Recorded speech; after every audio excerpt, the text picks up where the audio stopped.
A major development in the banking world. The FDIC just reported that California regulators shut down Silicon Valley Bank, a big lender out in California, after reporting a loss of over $1 billion. There were fears of a run on this bank.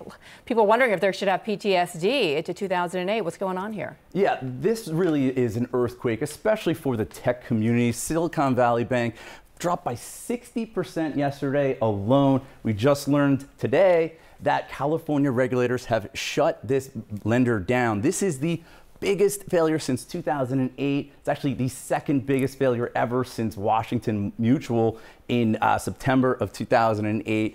This is a major lender to tech startups. The FDIC says that insured depositors, they will have full access to insured deposits by Monday morning.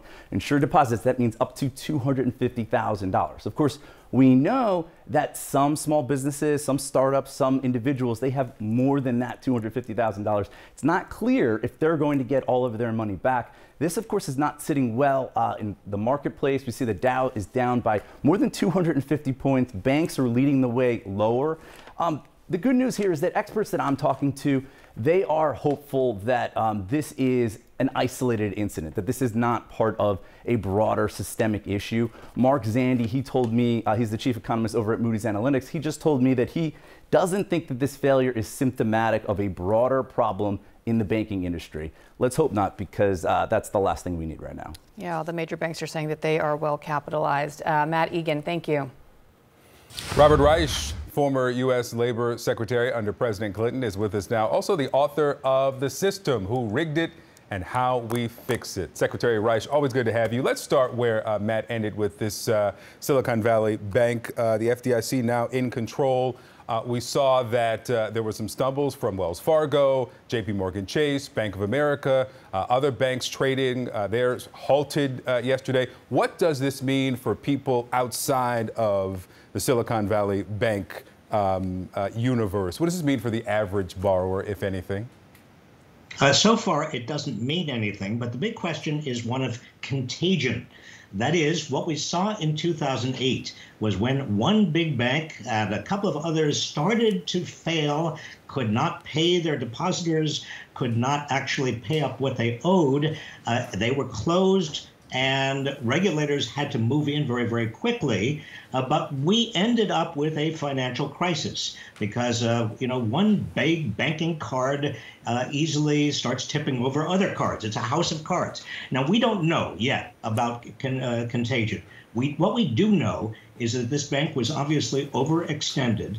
And this is related to the Fed, because as interest rates went up, and this bank was lending to a lot of startups, this bank simply could not handle it. I think that this is the biggest economic news today. It is not this jobs report. The jobs report was good, and it's kind of signals to me a soft landing. But I think that in terms of what the Fed is going to do, this bank implosion, this potential contagion, may reverse Jerome Powell's direction. It may lead to, instead of a half a point increase at the March meeting, it may lead to no increase at all. In fact, it's even conceivable that interest rates start dropping out of a fear that we're going to be in deep trouble. You have advocated for the Fed to stop increasing the interest rate. Why? Before this issue with Silicon Valley Bank? Simply because I don't see any wage price inflation. Wages, according to Jerome Powell, are pushing up prices. Well, that's simply not the case. Look at today's report, for example. We're seeing the smallest wage increase in over a year. Prices continue to rise. That is absolutely true. But wages are not pushing them up. It's not that workers are doing so wonderfully well. What's pushing up many prices domestically is big companies that want to increase their profit margins. And so they have monopolies or near monopolies, oligopolies. They are using the opportunity, using inflation as an excuse to put up their prices. So this is at its bottom here. It really is an antitrust monopolization issue. It is not a Fed interest rate problem.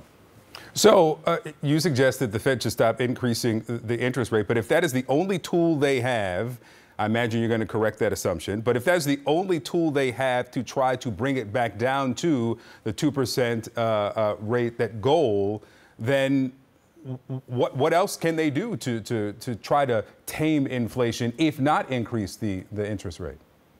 Well, first of all, let me just say it's not clear that they have to do anything else. Inflation is starting to come down. Now, we'll find out more Tuesday when the inflation report, the consumer price increase report, inflation report will be coming out. But as of what we know now, inflation is slowing slightly.